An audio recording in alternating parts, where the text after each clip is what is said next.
Hello, everybody, and welcome to the latest edition of The Pulse with BP. I'm your host, Billy Parvatam. I'm so excited today, folks, to be joined by, I think, one of my favorite guests I could get. He's Joe Beninati, the voice of the Washington Capitals, a Stanley Cup winning broadcaster, I might add. He also works for the Big Ten. He's been a DC Sportscaster of the Year award recipient many times. Joe, thank you so much for joining us. Hopefully I didn't embarrass you with that resume booster. Not at all, Billy. Why'd you stop? Just keep going. You might as well just keep reading. That's all good. No, not at all. And it's a pleasure to join you today. So, Joe, what have you been doing this offseason? I mean, I know you have some work Look at me. outside of when the Caps I'm twiddling my thumbs, Billy. I'm twiddling my thumbs. What have I been doing this offseason? It's been lonely. Go ahead. Ask your question. So, I mean, what have you been doing? I mean, obviously you work for the Big Ten and do some freelance stuff when you're not working for the Caps. I mean, how's it been like this offseason, COVID, the whole pandemic? I'm sure it's been a unique experience for you as well. Ever since I really got into broadcasting 30 years ago, I never wanted to be just a one-trick pony. Hockey is definitely one of the loves of my life, but I've really been fortunate in broadcasting, both on TV and on radio, to do 8 different sports. And predominantly now these days, I'm doing 3 mostly per year, hockey and lacrosse and football. And in the springtime, after things went sideways with the pandemic, when the NHL season was stopped in March, there was definitely concern that there would be no spring college lacrosse on the Big Ten network. And that turned out to be right. There wasn't very much professional lacrosse in the off season. Usually in the summers, I spend a lot of time with Major League Lacrosse on the national package and the local package, but that was trimmed down to just basically a 1-week season. And I was glad to do that for ESPN. And then it was fingers crossed, would there be a hockey season after the bubble experience? We knew there were going to be some time off there. Would there be an opportunity for me to do some football?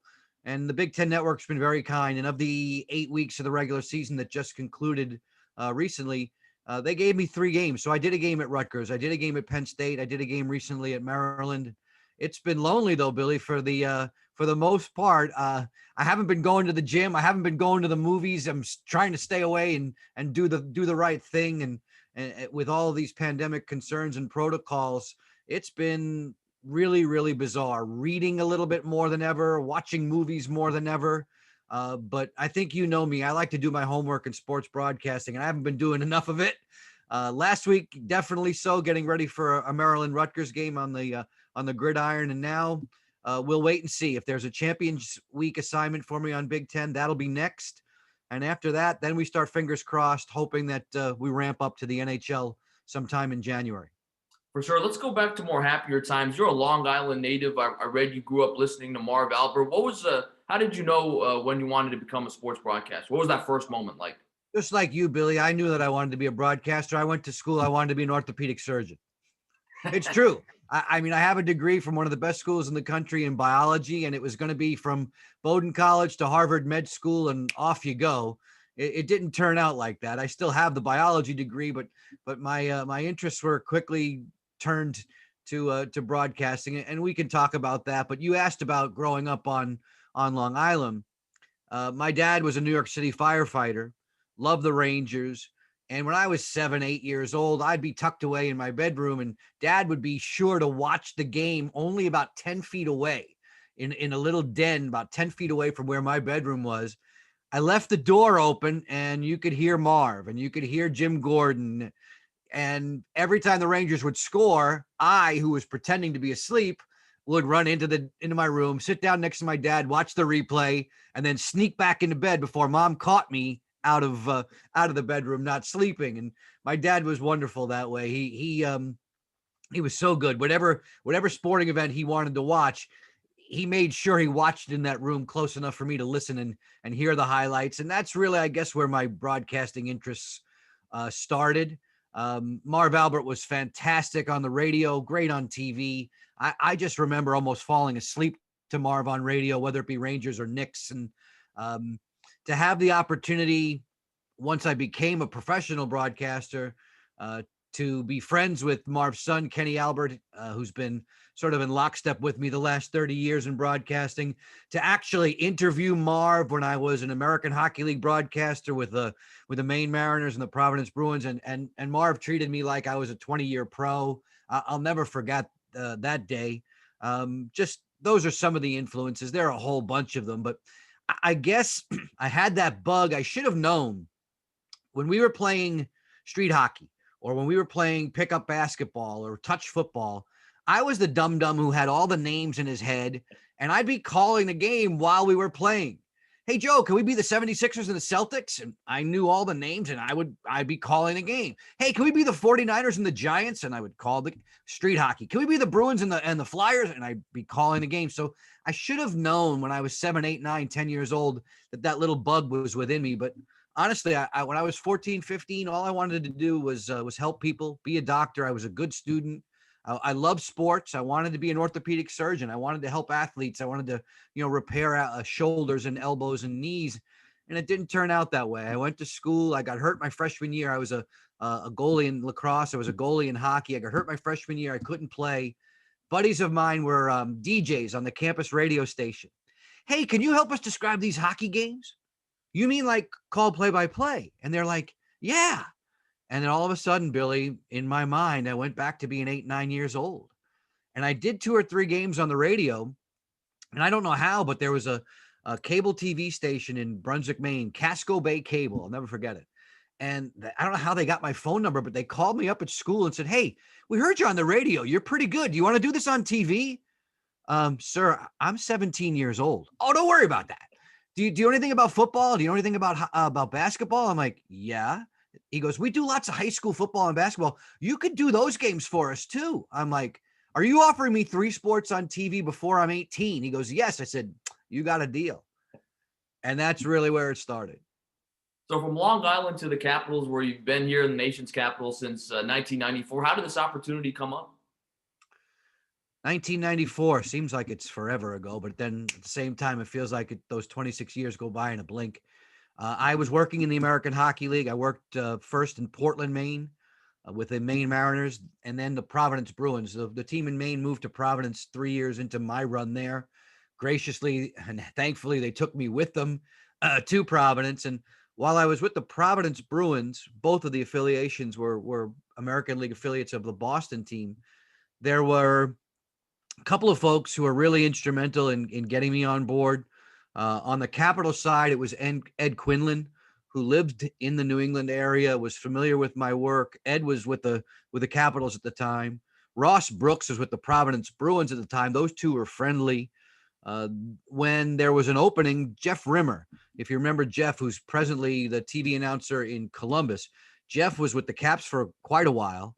And amazingly made his way through, I think it was about, 4 or 5 years with Craig Laughlin. I don't know how he did that, but Jeff went to Florida. That created an opening at WB50. And Sandy Pasteur was running WB50 at the time.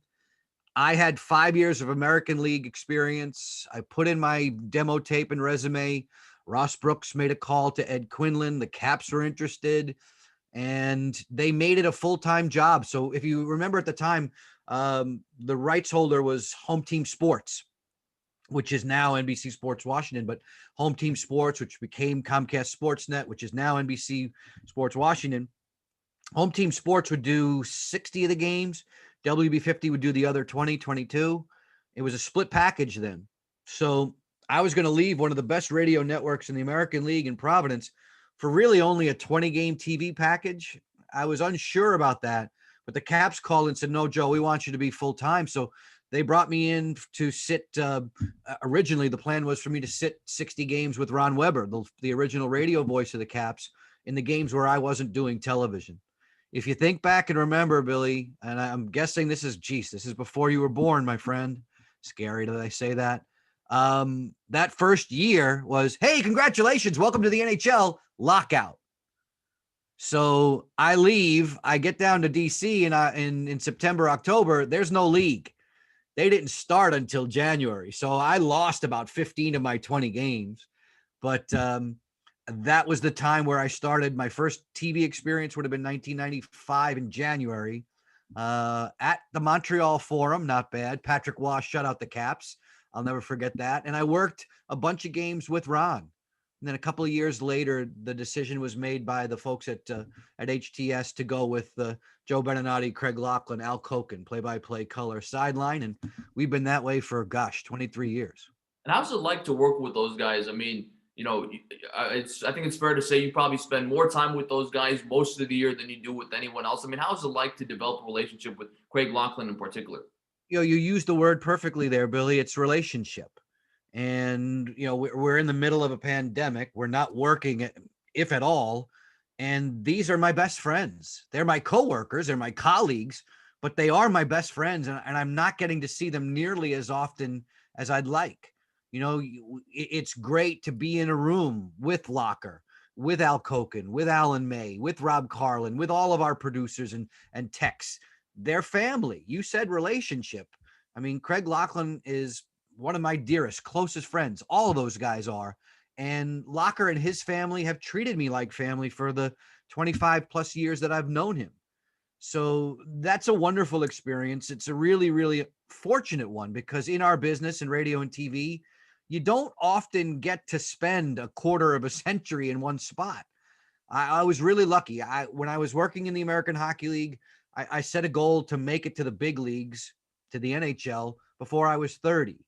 And I did it. I did it at age 28. So those 26 years go by, and now I'm in my mid-50s. And more often than not, you've bounced around a little bit.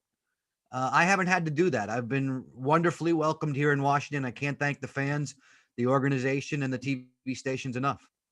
How do you prep for every game? I mean, you've got so many Caps games to do when we're in the swing of a regular season, a normal regular season. And then you also call games for the Big Ten Network, football, lacrosse. So how do you prep for each game?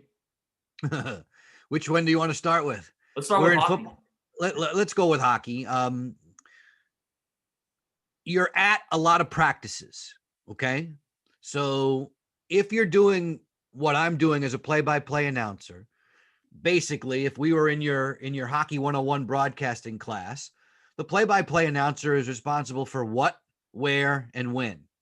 The color analyst for how and why. And as long as you don't, I think, if you don't combine those streams, if you stick to your roles, you're going to get along really well with your color analyst or vice versa. So what, where, and why for me, I want to make sure, most importantly, that my player recognition is spot on. As soon as the puck gets to a player, I want to know that it's Billy. I want to know that it's Joe. I want to know that it's Alex. And I watch practices quite often with not necessarily a critical eye, X's and O's. I'm watching practices for body language. I want to know how a player skates. In a perfect world, Billy, I'm able to do a Caps hockey game, any hockey game. When I was doing the NHL on Versus for 6 years, the national package, when it was Pittsburgh and Calgary, I wanted to know those teams as well as I would know the Caps. So I study, does the player shoot righty or lefty? That's a tell for me. Did he have a visor or not? That's a tell for me. Does he use white tape on his stick or does he use black? That's a tell for me. So all of those things, if you're partially screened and you can't see a number, body language is a way to tell you. You can tell the difference by the way Jacob Vrana skates compared to Richard Panik. You can tell there's size differences. So that's the way I'm watching hockey. That's the way I'm watching football when I'm trying to get ready for a football game. I'm looking for player attributes, skill set, and physical. You should be able to tell the difference between a wideout who's 6'4", 220 and one who's only 5'8" and 190. And that just comes from study and repetition. But you asked me about prep. Sure, we're watching practices. We're talking to the athletes. We're talking to the coaches, at least in the normal world we are. Nowadays, we're not. In COVID, everything is done through Zoom. If this was normal, I'd be in the locker rooms talking to Sidney Crosby, in the locker rooms talking to Braden Holtby, getting information that I can impart to the viewer that night. It's different now. Homework-wise, for me, let's say the game is Friday night. I start preparing from a hockey standpoint Wednesday night. There are a number of things that I have to do in conjunction with our producer with respect to teases and video packages where I'm scripting. Very little of what we do is scripted, but the first from 7 o'clock to 7:05 usually is. And there are things that are really formally written and voiceovers are done specific to video. That stuff usually starts on Wednesdays and Thursdays. Thursday, I'm at the rink talking to the players before the game. Friday morning, I'm at the rink talking. I put together a spotting chart. I put together a board that has the Caps on one side, flip it, you'll see the Montreal Canadiens on the other. I'm not married to that information. It's a crutch. There's a lot of information there, and it's like an exam. You're preparing for this game, and you never really know what percentage of your homework you're going to use during the game. If it's a great game, you may only use 15%. If it's a crappy game, you may only use 25%, but you never know which 25. So I want to make sure that I have 8 to 10 nuggets on Billy and all of his teammates. So I'll go through the entire St. Louis Blues roster, and I'll make sure I've got good things to talk about that are topical, some that are technical, some that are personality driven, some that'll be X's and O's, some things that'll just jive with what Locker or Alan May or Al Koken's going to say. So there's a lot going on there. That's just before we get to the rink. Game day, I get to the rink around 4 and everything starts. And we could talk about game day from there. But the prep work is usually hockey-wise a day and a half before every game. Now, remember, we could be playing Friday, then Saturday.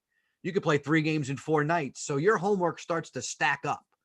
And you learn what's best for you. I mean, each announcer does it differently. But for me, with respect to hockey, I need a day and a half usually before the game. With football, college football, 2 weeks, literally 2 weeks, because you're dealing with close to 70 guys each way that you have to be ready for. That's 140 players. Think about all those stories. Think about all that background. Think about all the coaching insight that we get from coordinators and head coaches and scouts and newspapers and SIDs from the colleges. It's a lot, and it's up to you. If you want to do your homework, you decide how much of it you want to do. You call 2 sports in hockey and lacrosse that I think it's fair to say in terms of fan viewership growing up or not on the likes of, baseball and football and basketball. So what would be your advice to someone who's about to call a hockey game or a lacrosse game? What would be your couple of key pieces of advice going into calling those games? Don't try to go too fast. Those are 2 sports that are so quick, as opposed to baseball, which is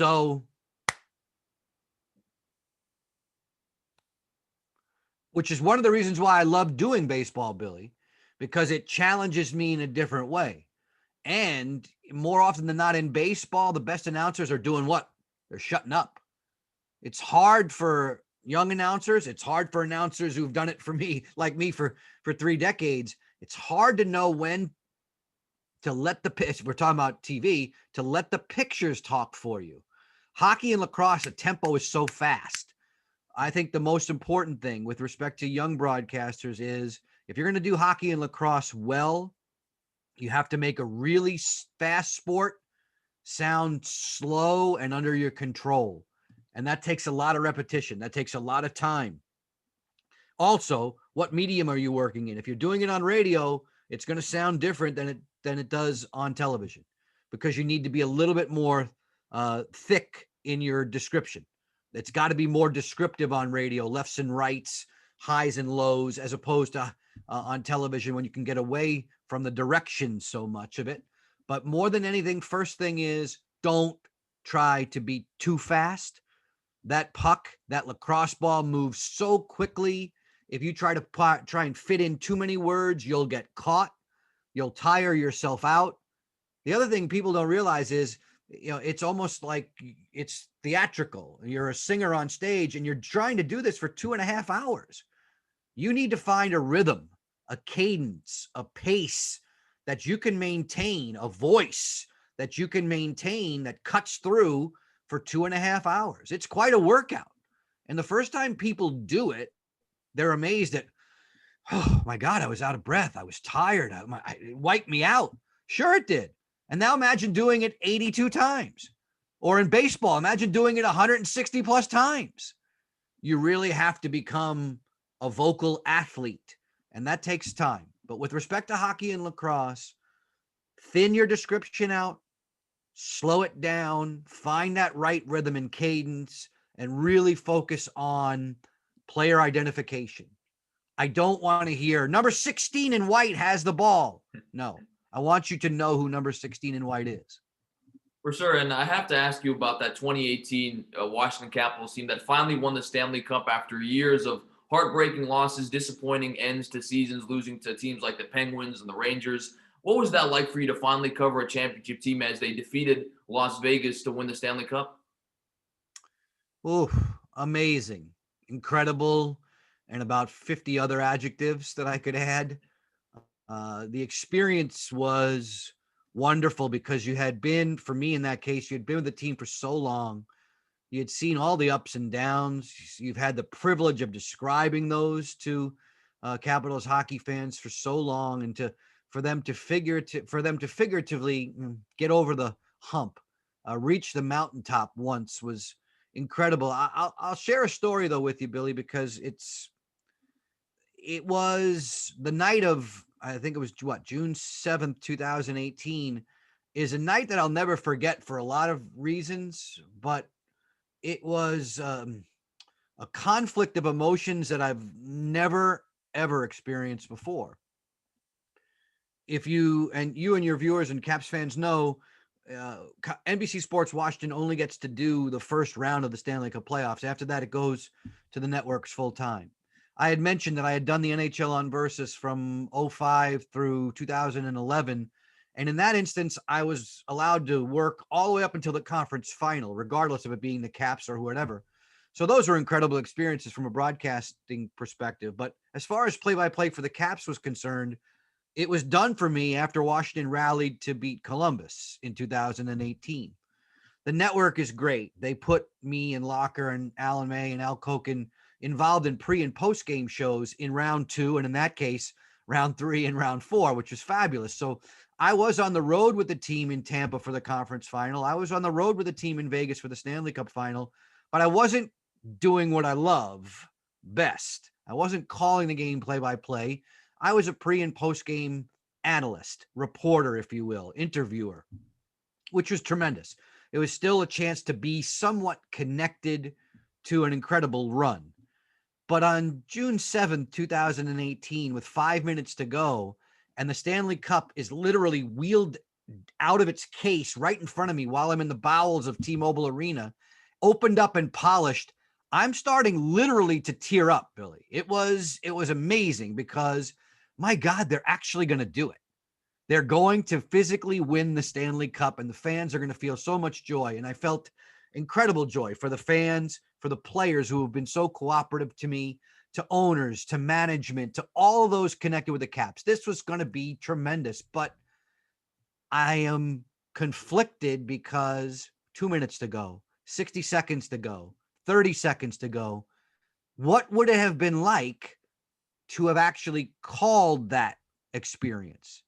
To actually have had the play-by-play for that call? What would our group have done collectively as a team, video-wise, audio-wise? How would that experience have played out?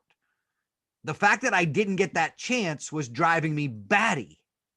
So here I am on top of the world for everybody that's about to win, and here I am way down here saying, my God, this is so disappointing. And I hope you can appreciate that, because it was a real struggle for me that night. They win it, and to see the guys dogpiling on the ice and the joy and the tears and the hugs and the high fives, I will never, ever forget it. The chance to interview those guys post-game and mill around with their families, never forget it. But the professional in me is sitting there going, I don't know how many chances you're ever going to get. This is why we get into this business to call the biggest games, the most incredible moments. This is the moment in 23, 24 years of broadcasting for me. And I don't have a mic for those last 10 seconds. I don't have a mic to describe the jubilation on the ice. And that drives me batty. Is that something you talk about with Bob Carpenter of the Nationals or Steve Buckhantz of the Wizards at all? Because I'm pretty sure they have similar, restrictions, right? They can't call. I don't think in Bob Carpenter's case he can call past the regular season, and same deal with Steve Buckhantz. I mean, is that something you guys get together and lament about? Never have I spoken with them about it, but I know they share the pain. I definitely know they share the pain, and it had to be gut-wrenching at times for Bob and for FP with respect to the Nationals World Series win recently. And I'm sure moving forward for Justin Kutcher on the NBA side that should the Wizards ever get that close, and I wholeheartedly hope that they do, It's hard. It's really hard because you get so connected to the team, to the organization, to the players. You're not supposed to play favorites. I mean, you're supposed to be objective, but let's be honest. In my case, I'd been working for 20 plus years with that squad and had endured all the highs and the lows and all the kicks in the gut that you received in the playoffs to actually get to a championship team, to see them win it, to see Alex Ovechkin win. And that, to me, Alex had so many arrows slung at him for, oh, he doesn't want to win. He's not a winner. He's selfish. No, I've known the young man since he was 19 years old. I've seen him after playoff defeats just destroyed, way down in the dumps. It's not like it's, oh, well, we lost. Here I go. I'm off and about. I'm a superstar. No, to actually see him win, I knew that he would run the city streets with his teammates the way they did in June back in 2018. Those stories that I could tell from end to end, from cover to cover, about how they shared the Stanley Cup with the community. It's why I root. It's why I hope. It's why I pray they can do it again. What's your favorite place to travel in the NHL? I mean, obviously during normal times when there's no pandemic, you're traveling all around the country. Is there a place or a couple places you like to enjoy, whether it's the actual arena, the atmosphere, or just to go about and see the city? I love a bunch of places. I really do. There's a lot of great places to work. And like you said, a great number of great places to visit, to sightsee. For sheer beauty, I'm not sure there's a more beautiful city in North America than Vancouver. And we only get to go out there once a year on normal times. And usually when we do, I always cross my fingers that we get a day and a half at least. Vancouver is a lot like Seattle. It can rain and rain and rain, but when it's sunny, it is special. It's a beautiful, beautiful city. As far as the atmospherics of broadcasting a game are concerned, I'm going to go to another Canadian city. I'm going to Montreal, to Bell Center. As good an experience as you can get. A hockey night in Canada Saturday there when the Caps come in. If you have the opportunity to go to Bell Center and see Montreal play one of its arch rivals in Toronto or Boston, that experience is phenomenal. It's one of the largest, if not the largest rink in the league, and the fans feel like they're right on top of you. It's just an amazing place to call a game. I can give you a whole bunch. I really can. There's some great spots as far as points of view and visuals. I've always loved doing games at TD Garden in Boston. I just seem to see it well. That old barn on Long Island, Nassau Coliseum, is obviously close to my heart. Madison Square Garden, extremely close to my heart. My dad, I mentioned him earlier, a former New York City firefighter.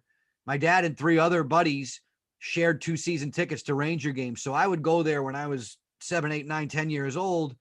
And the cool thing is, Billy, the way the building's been retrofit, when we walk in there now to Madison Square Garden, the seats that my dad and I would sit in to watch the Rangers of the 70s don't exist anymore. Those seats are gone. And it always freaks me out when I go in there. But, those places are obviously special. There's a whole bunch. There's a whole bunch of them.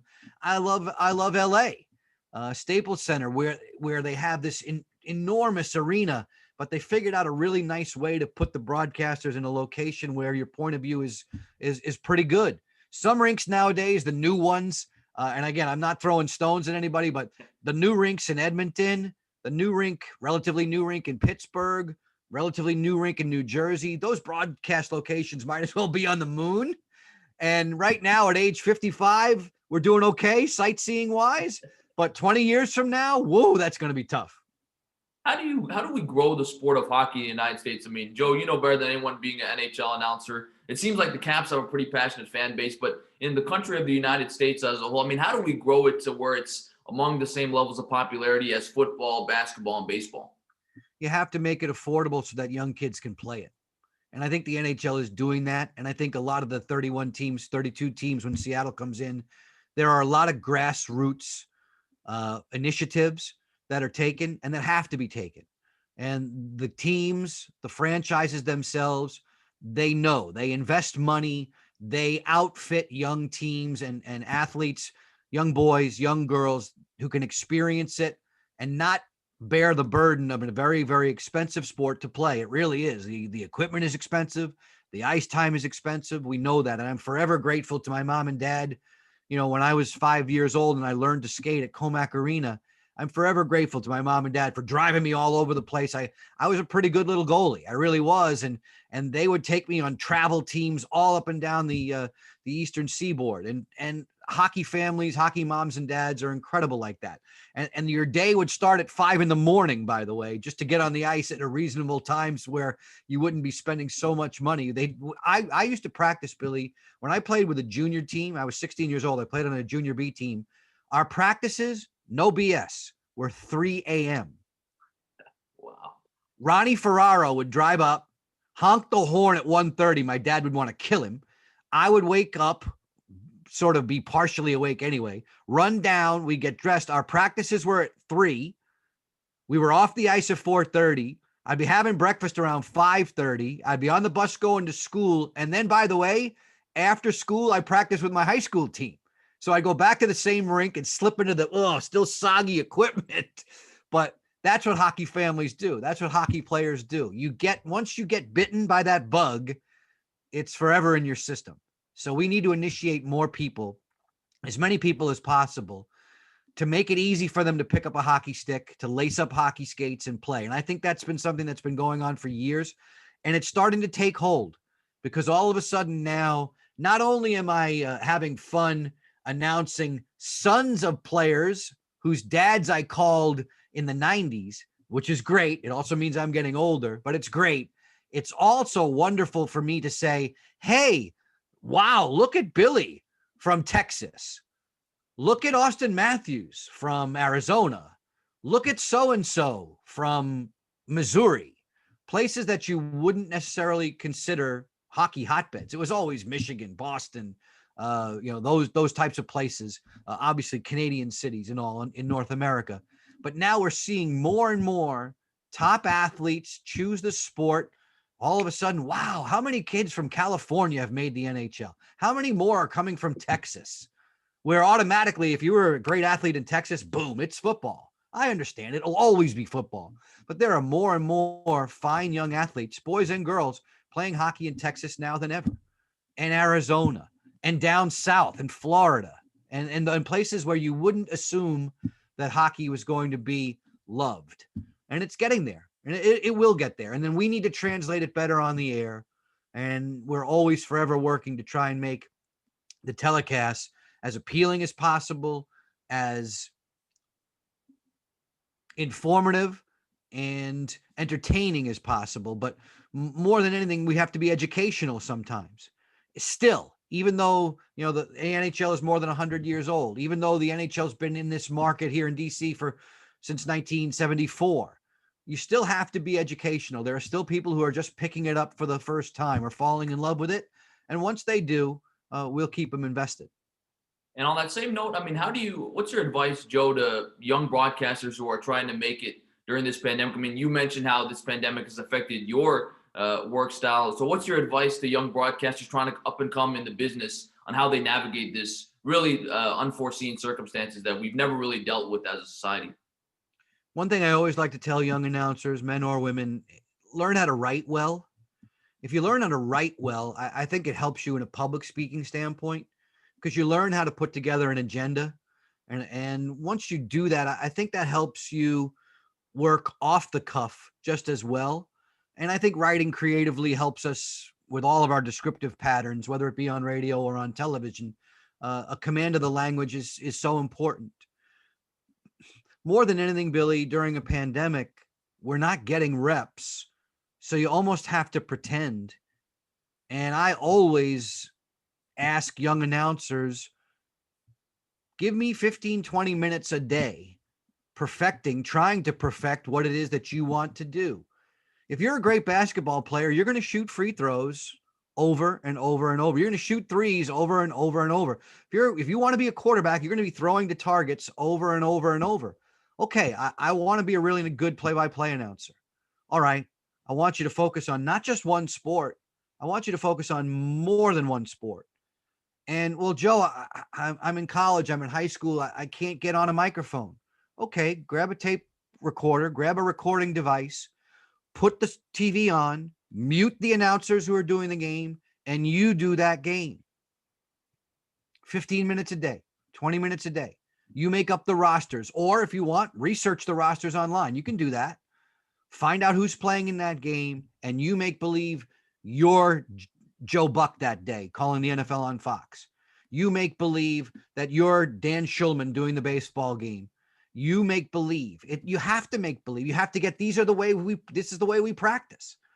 You, again, we're in a pandemic. This is not advisable, but in normal circumstances where we're not dealing with these major health crises, walk into a gymnasium, a high school gym, stand or sit in the upper corner or in some lobby area where you're not going to bother anybody, and broadcast that high school basketball game as if it were the Celtics and the Lakers. There's your practice. Go to a high school football field. Don't bother anyone. Sit off by yourself, but make believe that high school football game is the Cowboys and the Redskins. Do it. You'll do it. You'll have those reps. And if you can make believe that you're the announcer for the Washington football team, that you're the NFL on Fox or the NFL on CBS announcer, and you know all the players for the Washington football team, and you know all the players for the pick your squad, Seattle Seahawks, okay, call the game. You're calling Russell Wilson now. Do it 15, 20 minutes a day. Mute the TV, call the game, practice it. Then have somebody listen to your call. This was great. This wasn't so great. This is the only way we get better, is through constructive criticism. And in these times where the games aren't as prevalent, or where there's maybe a senior who's on the college radio station who's been doing the Hokies football games on the student station, you can't get your chance. Okay, sure you can. Find a way to get into the stadium or watch the game on TV and make believe. You have to. It's the only way you can practice. And all of a sudden, those make-believe tapes get better and better. Those links get better and better.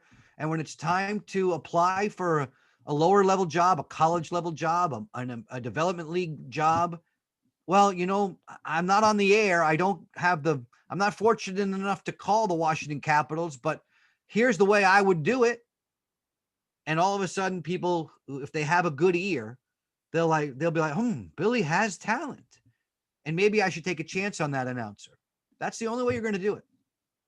My final question for you, Joe, you've been so gracious with your time, is where do you see yourself 10 years from now? I mean, you've been with the Capitals for over 2 decades. You've called a Stanley Cup Championship. You're doing stuff with the Big Ten Network, lacrosse and football, among so many other things. I mean, where do you see yourself big picture? Are you happy? Are you content with where you are? And is there something else you might like to try to do in the next 10 years or so?